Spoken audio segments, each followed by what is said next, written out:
अगर आपको हमारी वीडियो पसंद आए तो उसे लाइक, शेयर और सब्सक्राइब जरूर करें। नमस्कार दोस्तों, मैं श्याम वशिष्ठ और आप देख रहे हैं पीआर खोज।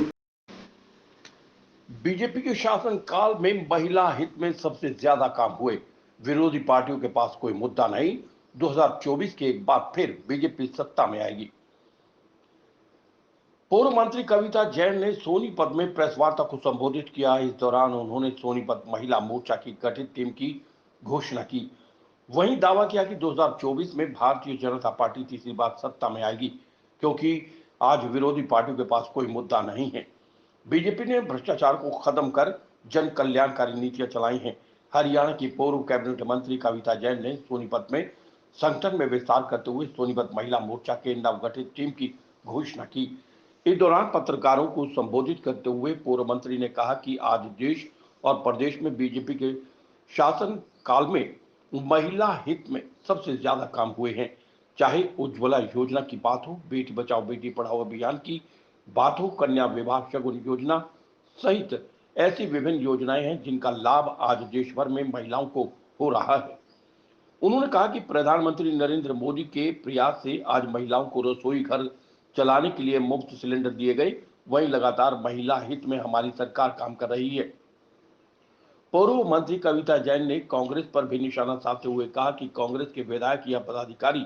सिर्फ जनता को भड़काने के लिए आरोप लगाने की राजनीति कर रहे हैं, क्योंकि जनता उन्हें नकार चुकी है। उन्होंने कहा कि 2024 में एक बार फिर बीजेपी सत्ता में आएगी। वहीं बीजेपी महिला मोर्चा सोनीपत की जिला अध्यक्ष इंदु वलेचा ने कहा कि आने वाले चुनाव को देखते हुए महिलाएं अब जनता के बीच जाकर सरकार की जन कल्याणकारी योजनाओं की और नीतियों को साझा करेंगी।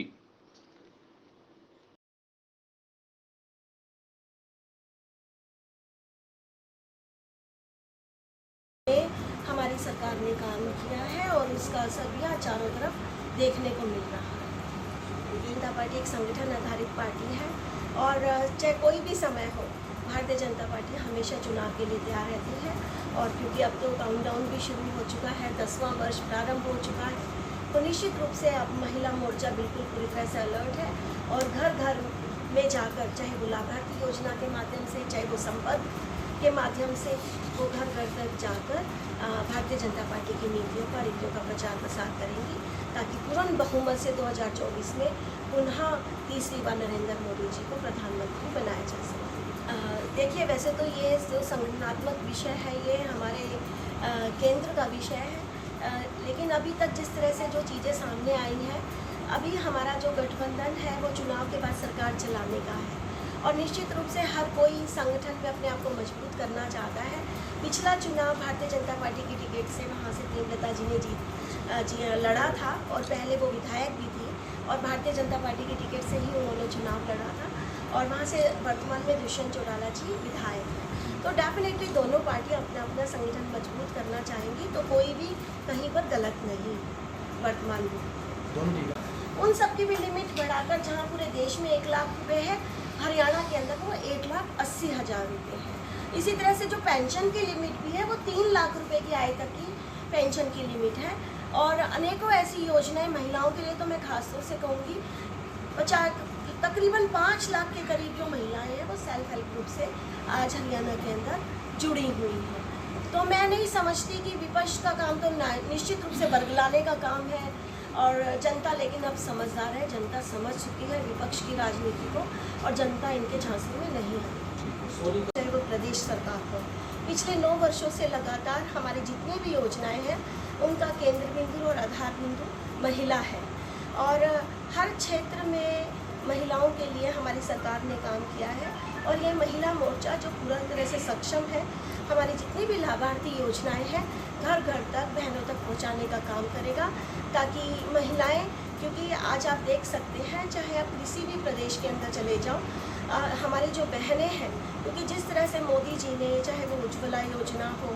शौचालय योजना हो, हर घर नल योजना हो, मुद्रा banking, startup, self help groups, मातृत्व वंदन योजना और ऐसी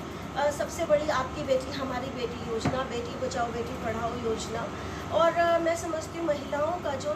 चाहे वो सामाजिक रूप से उत्थान है, चाहे आर्थिक रूप से, चाहे राजनीतिक रूप से। एक महिलाओं को जो उत्थान करने का अवसर इन 9 सालों के अंदर मिला है, आज महिलाएं भारतीय जनता पार्टी के साथ जुड़ना चाहती हैं। और निश्चित रूप से मैं ये भी एश्योर करती हूँ कि हम सभी मिलकर महिलाओं के उत्थान के लिए हर संभव कार्य करें। मैं हमेशा इस चीज़ को 2 रूप में देखती हूँ कि चाहे सरकार कोई भी हो, चाहे किसी भी पार्टी की सरकार हो, अधिकारियों से जो काम लेना, और अधिकारी भी हमारे इसी समाज का अंग है।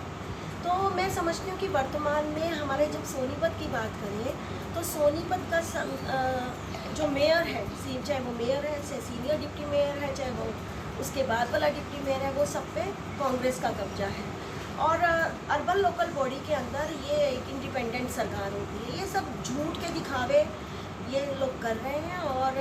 ये केवल मनोहर लाल जी के शासन में ऐसा हुआ है, चाहे वो विपक्ष का विधायक हो, चाहे सत्ता पक्ष का विधायक हो, जहाँ पर सभी विधायकों को समान रूप से विकास के अवसर दिए गए हैं। 90 के 90 हलकों के अंदर मुख्यमंत्री जी ने समान रूप से विकास कराया है। हम भी विपक्ष में विधायक रहे हैं, और हमें फूटी कोड़ी भी सरकार के द्वारा नहीं दी जाती थी, और यहाँ पर विपक्ष के विधायकों की बात भी सुनी जाती है, उन्हें काम कराने के लिए पैसे भी दिए जाते हैं, और यहाँ तक कि विधानसभा के स्पीकर बाकायदा कमेटी बनाकर कि अगर किसी विधायक की अगर सुनवाई नहीं होती तो उस अफसर के खिलाफ कार्रवाई भी की जाती है। तो मैं समझती हूँ ये केवल सोनीपत, क्योंकि इनसे संभल नहीं रहा है, क्योंकि इनकी मंशा ना केवल विकास की तो पहले थी ही नहीं, केवल लोगों को बरगलाकर वोट लेने की थी, सत्ता हासिल करने की थी, और इन्होंने कुर्सी हासिल करने के बाद आज सोनीपत जिस दुर्दशा के हाल में है वो केवल इन कांग्रेस के चुने हुए प्रतिनिधियों की वजह से है। जी, लेकिन देखिए, आज हर वर्ग के लिए बीजेपी ने काम किया है, और मैं समझती हूँ कि आज अगर आप खुद से भी देखेंगे इस प्रांगण के अंदर, इस हॉल के अंदर जितने भी लोग बैठे हुए हैं, आज बीजेपी के सुशासन की वजह से आप अपने फ़ोन को खोलकर सारे काम आप फ़ोन पर कर सकते हैं। आज बीच में मीडिएटर्स नहीं है। आज गरीबों को डायरेक्ट बेनिफिट ट्रांसफ़र के माध्यम से, जो राजीव गांधी का खुद का प्रधानमंत्री कहता था 1 रुपया चलता है 15 पैसे जाते हैं मिलते हैं, तो 85 पैसे वो जो करप्शन के थे वो किनकी जेब में जाते थे। आज जो ऊपर से जो 1 रुपया चलता है वो पूरा का पूरा पहुंचता है। मैं बधाई देना चाहती हूँ और धन्यवाद देना चाहती हूँ देश के प्रधानमंत्री जी का और मुख्यमंत्री जी का, क्योंकि मैं खुद सोशल वेलफेयर मिनिस्टर रही, और 2016 के अंदर तो हमने पेंशन की अगर मैं बात करूँ तो मैं समझती हूँ हरियाणा के अंदर हज़ारों करोड़ों रुपया हमने पेंशन के माध्यम से रोकने का काम किया है। और 2009 में जब मैं विधायक थी तो राशन के अंदर मिट्टी का तेल मिलता था, पता नहीं कितने हज़ारों लीटर करोड़ों लीटर तेल था, और आज 0 मिट्टी का तेल राशन के माध्यम से दिया जाता है। तो आप समझ सकते हो कि कितना भ्रष्टाचार है। तो मैं हमारे अध्यक्ष जी ओम प्रकाश धनखड़ जी का और हमारे जो अध्यक्ष है महिला मोर्चा की सुनीता डांगी जी का, कविता जैन जी का आभार व्यक्त करती हूँ कि उन्होंने मेरे को इस काबिल समझा कि मेरे को यहाँ पे सोनीपत में महिला मोर्चा का जिला अध्यक्ष बनाया। जैसा कि आज आप देख सकते हो कि हमारी पूरे ज़िले की टीम आज घोषित की जा रही है, और मेरे को पूरी की पूरी उम्मीद है कि जो हमारी ज़िले की जो टीम घोषित की जा रही है ये बहुत एक अच्छी टीम बन के उभरेगी, और हमारी जो भी वर्क होगा जो महिला मोर्चा को मिलेगा वो बहुत अच्छे से होगा, और एक हमारा जो संगठन है वो पूरा का पूरा मजबूत बन के, एक हरियाणा में कहते हैं ना कि कहावत है कि जब कहते हैं कि बहुत सारी लेडीज़ इकट्ठी दौड़ती हैं तो उनकी आवाज़ हरियाणा के पूरे कोने कोनों में जाएगी। तो मैं सिर्फ यही आशा करना चाहूँगी कि जो मेरी महिला मोर्चा की जो नई टीम बन रही है, कुछ हमारी जो कहते हैं कि पहले से ही जो मोर्चे में थी, जो हमारी एक्टिव लेडी और जो हमारे मोर्चे में पहले से ही पदाधिकारी थी, वो भी हमारे मार्गदर्शन करेंगी, और कविता बहन जी के और हमारी अध्यक्ष जी सुनीता डांगी जी के नेतृत्व में हम चाहते हैं कि हमारा महिला मोर्चा काफ़ी आगे जाए, और हमारी जितनी भी लेडीज़ें यहाँ पे जुड़ी हुई हैं किसी न किसी संगठन से